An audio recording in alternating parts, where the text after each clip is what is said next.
High, আমি তৃপ্তি। Normally তো আমি কোনো ভিডিও বানাই না বা ইউটিউবে পোস্ট করি না, কিন্তু যেহেতু লাইফে আমি আমার ফার্স্ট টাইম চিকেন মোমো বানাচ্ছি, তাই ভাবলাম একটা ছোটো ভিডিও বানিয়ে নিই।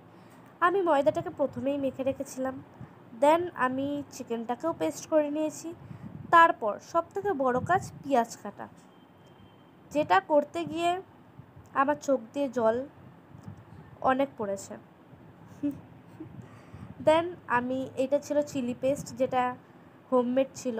তারপরে আমি ওটাতে একটু চিলি পেস্ট দিয়েছি, মনে হচ্ছিল কম পড়েছে, তাই আমি আবার জিজ্ঞেস করে একটু দিয়েছি।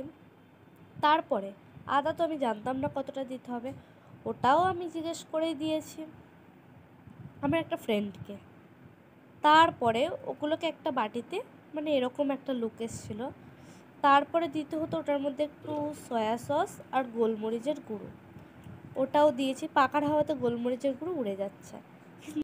তারপর ময়দাটাকে বেলে নিলাম, ওটার মধ্যে পুর দেওয়া,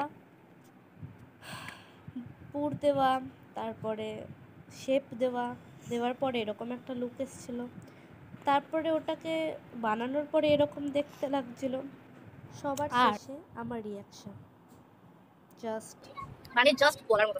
মানে আমি এক্সপেক্টই করিনি যে এতটা ভালো হবে, যেহেতু আমি আজকে ফার্স্ট টাইম বানিয়েছি। একবারই দেখেছি ভিডিওটা, আর দেখে তারপরে বানিয়েছি। মানে জাস্ট আনবিলিভেবল।